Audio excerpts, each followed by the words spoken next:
started last night. How? Are you crazy? Yeah, you must be crazy because I taught you better than this.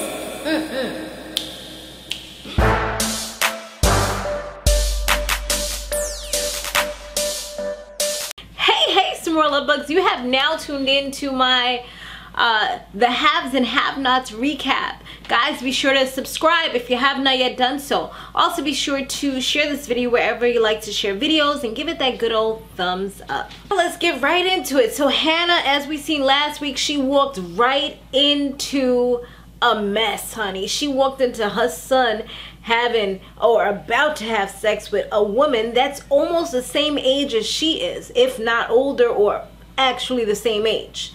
So, you know, she was mortified because David was actually standing in her living room trying to get the keys to his car and also talk to Benny and get a little bit of insight as far as why he even had the car in the first place. But Hanna, she played the good mama. See, one thing we can now say about Hanna that we couldn't say really too much before is that when it comes to her kids, she gonna be there for them and she gonna kind of defend them. Even you seen in the last episode where she was defending Candace. So I guess that's where that motherly instinct kind of kicks in and she's like, I can't let this man beat up on my son because that's pretty much what's gonna happen, because at the end of the day, my son is in the wrong, but I'm gonna defend him to the fullest because that's my blood. One of those types of things.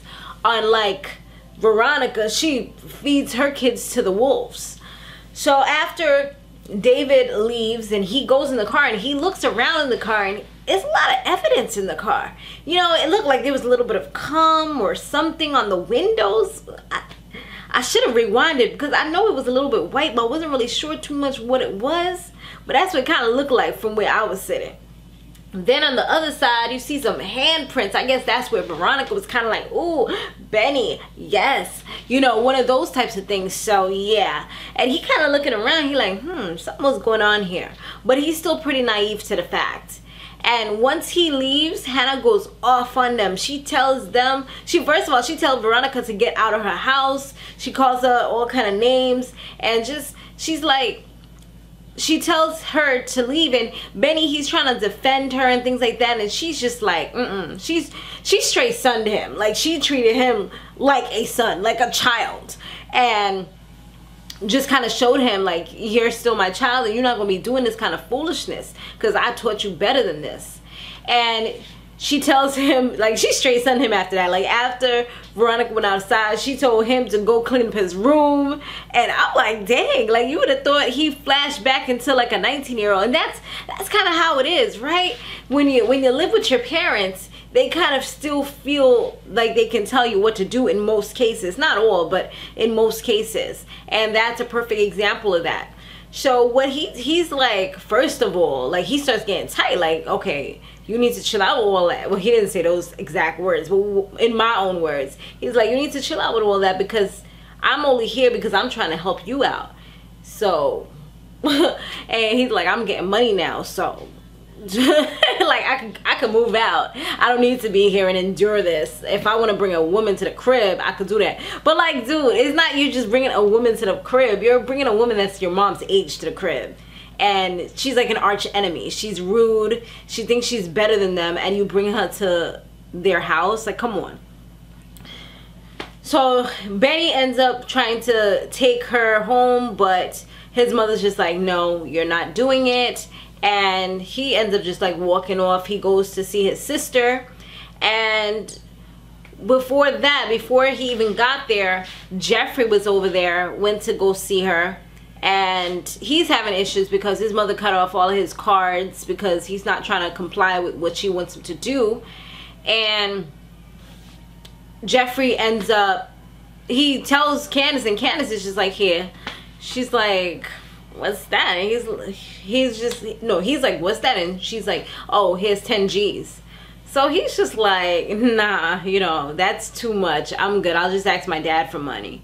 And it's like she's just giving out money like it's candy. Like she's buying stores. She's buying $300 cars. by the time she look around, she's not gonna have no money. And I said this in a previous episode, probably like the second one or something like that. I was saying this is what a lot of black people do.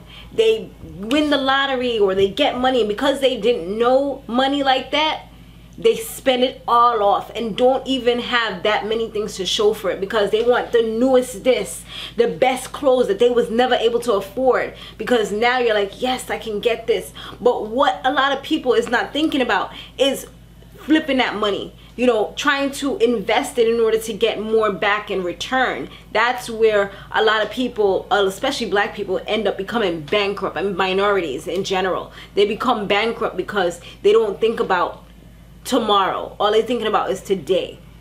Like, what about your son? Did you put away a trust fund, a college fund or something for him? You didn't see her or hear her say that she was doing things like that. Like, yes, you're buying a house, but did you have to buy 2 houses? You know, I feel like she's just doing way too much. I forgot how much money she got. She got a lot, but that money's not infinite at the end of the day unless you're finding ways to generate more of it. So yeah, he was pretty much like, he's good. And then Melissa comes over because she's supposed to be taking a pregnancy test, and when she does, she goes in the bathroom and then it comes out positive. And he's just like, well, she's pretty much telling him like, well, you can't have this kid. And she's like, what? I'm not having an abortion. Like, yo, if you want to see Dr. Jekyll and Mrs. Hyde, or Mr. Hyde, whatever the hell the man called, yo, she was like, what? Like, it was just like, it looked like a demon going outside.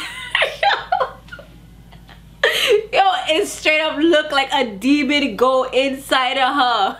I was like, yo, what the hell happened to her? You ain't never see her act like that. But I guess she afraid that the mother, and plus they're telling her like, Veronica's not gonna give you the money. She's very cutthroat. She will tell you she's doing one thing and she won't take care of your family. So she's like, well, I'm having this baby, because she knows that that's gonna be a tie. Regardless, if Veronica don't pay up, then she's gonna get him for child support and try to get that money. But he don't even got no money, unless he got like a trust fund or something. But he's pretty much cut off, so that means that he's pretty much broke, and then she gonna be broke with a kid. Come on, girl, you gotta do better than that. I don't think she's thinking logically, because she just wants to get her family out of the situation that they're currently in. So yeah, I was just like, whoa, this is a different side of Melissa. Excuse me, I don't know if I believe it or not, but okay. It was just weird, because we seen her so, oh, come on, Jeffrey, I'll be your woman. I don't care if you're gay. It doesn't matter. Oh my God, we can have a beautiful future. I'll be here for you. We can watch gay porn. You know, all those things is what she's been saying all this time.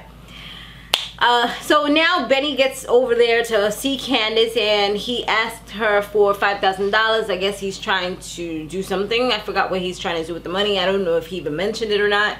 I don't remember if he did. And she's like, you know what, here, take 10. I'm like, you see, dashing out the money like it's freaking candy or something. And when I said dashing out on one of my previous videos, somebody asked me if I'm Jamaican. No, Jamaica is not the only place in the West Indies. If you read my bio, if you watch my previous videos, then you know where I'm from, and it's Montserrat. So back to this. Yeah, so Candace, she's just, like I said, giving out money like it's nothing. Making it rain, honey. And he says, like, wow, okay. And she's like, oh, you know, I've been able to get loans. She's saying she's getting loans and this and that. Now she says, come on, let's go outside. Let's go for a little ride. The valet pulls up with this hot car. I don't even know what kind of car it is, but it's a hot car. And he's like, yo, he's like, I ain't getting inside of this. She's like, come on. He's like, nah, last time I got inside a car that you gave me, that you said, whatever, I went to jail. Yeah, remember that red car from, it was a red car, right? Wasn't it like a red hot car from season something? Yeah, I remember that. So she's like, nah, it's legitimately mine. Come on in. And then he finally goes inside, and he's just like, yo, this is yours? This joint is like $300,000. Another whole ton of money. $300,000? Come on. You couldn't have got a cheaper car than that? So she's like, yeah, it's mine. You know, I told you I got a good job. When you get a good job, then you're able to do stuff like this. And then she takes him to this auto shop that he actually wanted to get before, that he was talking about, and he's just like, damn, it's sold. She's like, yeah, come on in. So come to find out, she bought that too. And he's like, yo, this place was going for like 300,000. And she's like, nah, actually it was no, she said 5,500,000 or 55 grand. And then he's just like, yo. She was like, yeah, you're gonna have to get it, you're gonna have to make this money back so that you can help me pay off this loan. And he's like, yo, this is BS. And he's looking at her like, yo, I don't believe in it. She pulls the, how are you gonna say that card? Like, why don't you believe me card? I'm your sister card. You know, one of those, even though we all know that she tends to lie a lot, and there's good reason warranted behind the fact of him saying that she's probably lying. And where's she getting this money from? Like, what kind of scheme you got going on right now?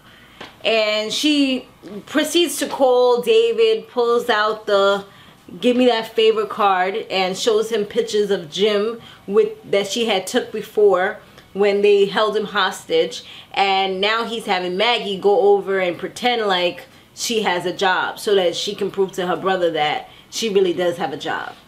Ugh. Oh yeah, and Maggie, she was talking to David after David went to the bar, well, the hotel where he's staying at, and she's just trying to drop hints like, okay, why was the car over at Hannah's house? How does Hannah's son look? Is he cute? Is he young? And he's like, I guess. You know, like, I know he's probably like, dang, why she asking me about another man? Like, I don't be looking at men like that. That's weird. But it's like she doesn't want to be the one, like I told you in the last episode, she doesn't want to be the one to, I think, like, drop the bomb on him, because then he could possibly, it could backfire and he could actually hate her. So I think that's the reason why she's just trying to drop hints and make him use his brain, but he's so much in love and he's so trying to be faithful to his vows that he's not even thinking about that. He's just thinking about, okay, I'm in a marriage and my wife would never, well, I think he kind of feels from when she was talking funny after the fire that she might be cheating, but he has no proof, and he's not really like opening his eyes to the fact that it's possible that this could be the man. Like, why out of all people? I mean, the story that Hanna gave, it kind of makes sense. Okay, she bailed him out of jail, but like, why is she so close with that particular client? Isn't that odd? Everybody thinks it's odd except him. He's not like looking further into it. Even when he was talking to Candace on the phone, she's like, that's weird.